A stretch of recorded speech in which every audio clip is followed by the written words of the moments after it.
you find out anything? Ay, tita, hindi niyo magugustuhan na sasabihin ko. What do you mean? Kasi nakita dun sa mga gamot na pinapainom kay Marcella, ni Simon, kaya nga sabi ninyo na laging wala sa sarili si Marcella, yung mga binibigay sa kanyang gamot ni Simon is mind-altering drugs.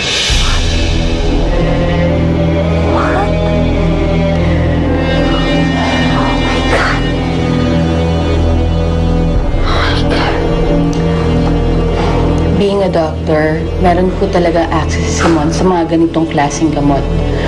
Kahit na ipinagbabawal pa itong ibenta. Pero sabi niya, ginagamot niya ang anak ko. And he wants to make her feel better. You know, gusto kong malaman kung ano talaga mga pinagagawa niya kay Marcella. Noon, na-confine si Marcella ng matagal. Matagal kami bago nagkasama. Matutulungan mo ba ako, Nicole? Okay, tita.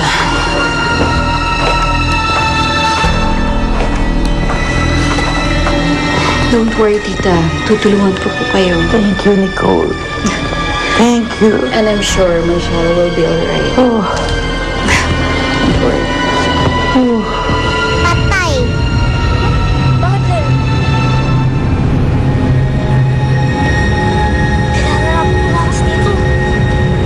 Teka, si Simon yun na. Bakit natin siya kailangan takasan? Lalong patay. Nanay, hindi naman po sa ganun. Mabait ang tita Simon ninyo. Hindi dapat matakot. Simon! Nay! Bakit kailangan dumating pa to?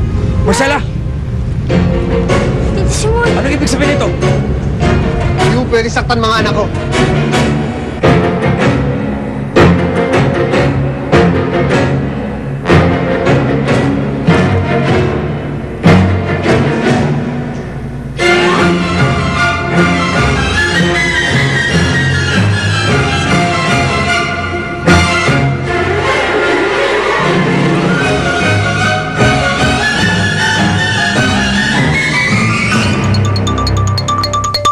Dr. Charlene Reyes? Oo, ako nga.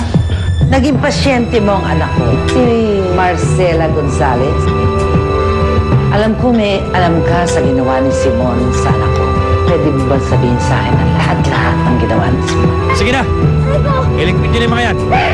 Pinaperahan namin siya sa utak. Anong operasyon na ginawa niyo sa kanya? Lobotomy.